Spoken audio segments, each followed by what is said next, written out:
حمزہ ناصر official Islamic channel کو like subscribe کریں۔ کوئی لاؤ نا ایسا صاحب کمال جس نے انگلی کا اشارہ کیا ہو چاند ٹکڑے ہو کے قدموں میں آیا۔ کوئی لاؤ نا ایسا صاحب کمال جس کے ہاتھ اٹھے ہوں سورج پلٹ کے اثر کے وقت پہ آیا ہو۔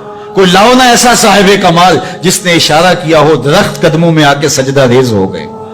کوئی لاؤ نا ایسا صاحب کمال جس نے اشارہ کیا ہو کھجوریں پکی ہوئی قدموں میں آ کے گئے۔ عمومی طور پہ ہم کسی سے محبت اس لیے کرتے ہیں کہ اس کا ہمارے کندھوں پر کوئی احسان ہوتا ہے تو ہم اس کے بدلے میں اس سے پیار کرتے ہیں۔ ٹھٹھرتے موسم میں جب بدن سردی سے کپ کپا رہا ہو اور کوئی بندہ دودھ کا گرم گلاس پیش کر دے، چائے کی پیالی پیش کر دے، تو ساری زندگی اس کا احسان نسلی شخص کو نہیں بھولتا۔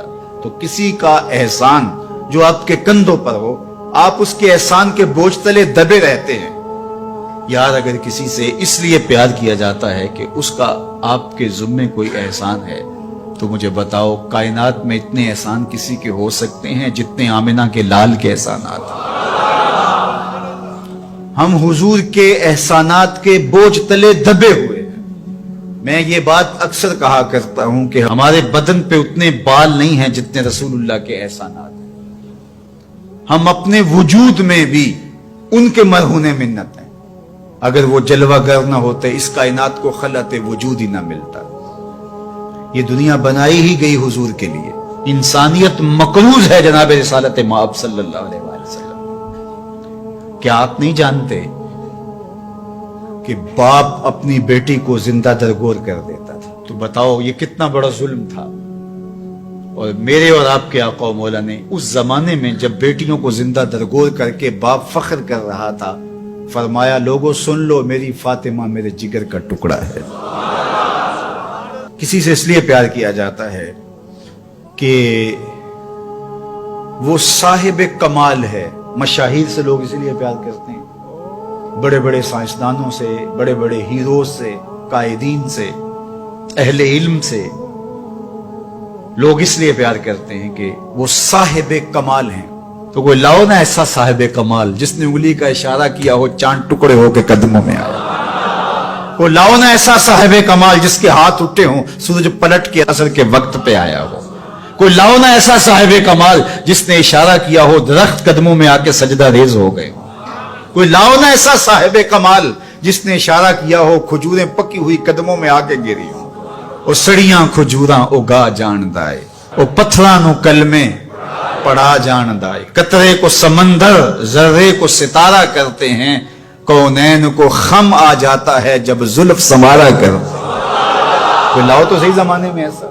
اچھا کسی سے پیار اس لیے بھی کیا جاتا ہے کہ مستقبل میں اس کی کوئی ضرورت پیش آنی ہوتی ہے تو بندہ تعلق رکھتا ہے۔ تو اگر یہ غرض ہے محبت کی تو بتاؤ نزع سے اوکھا ویلا ہو سکتا ہے؟ بتاؤ حشر سے کوئی اوکھا ویلا ہو سکتا ہے؟ اس اوکھے ویلے نہ باپ کام آئے گا، نہ ماں کام آئے گی، نہ بہن کام آئے گی، نہ بھائی کام آئے گا، نہ بیوی، نہ دوست، نہ اولاد، نہ مال، کچھ بھی کام نہیں آئے گا۔ اگر وہاں کام آئے گا تو آمنہ کا لال ہی کام آئے گا۔ تو پھر آؤ نہ ان سے محبت کا رشتہ جوڑتے ہیں۔ کسی سے اس لیے پیار کیا جاتا ہے کہ وہ سونا بہت ہے۔ اچھا یہی معیار ہے اگر کسی سے محبت کا، اور یہی سب سے بڑا داعیہ ہے محبت کا، تو آؤ پھر اس سے پیار کریں۔ مکھ چند بدر شاہ شانی ہے، متھے چمک دی لاٹ نورانی، کالی زلف تے اکھ مستانی ہے، مخمور رکھی ہن مد بھریاں، سبحان اللہ ما اجمل کا ما احسن کا ما اکمل کا، کتے مہر علی کتے تیری، اللہ اکبر۔ آؤ پھر ان سے پیار کیجئے۔ اور محبت کا ایک تقاضا یہ بھی بیان کیا گیا، حب کا شیء اکثر ذکر ہو، بندہ جس سے محبت کرتا ہے کثرت سے اس کا ذکر کرتا ہے، کوئی بہانہ تلاش کر لیتا ہے، کوئی راہ تلاش کر لیتا ہے، کوئی سلیقہ کوئی طریقہ ڈھونڈ لیتا ہے ذکر کا۔ جو کسے دا عاشق ہوئے گل اسے دی کردہ، میاں صاحب کا لہجہ دیکھیے، جو کسے دا عاشق ہوئے گل اسے دی، سو مکر بہانے کر کے مرنے ہو دے مرتا۔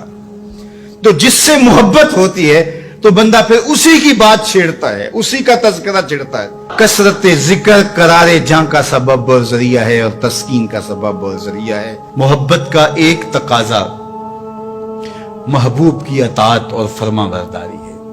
جس سے بندہ پیار کرتا ہے اس کی بات بھی مانتا ہے, اس کے انداز کو اختیار کرتا ہے, اس کے طرز زندگی کو اپنے زندگی میں اتارنے کی کوشش کرتا ہے. وہ کیسی محبت ہے کہ محبت ہو اور محبوب کی مخالفت ہو رہی ہو. میں اور آپ غور کریں ہمارا کیا کیا حضور کو پسند ہے. سر کی چوٹی سے لے کے پاؤں تک اپنے آپ پر غور کریں.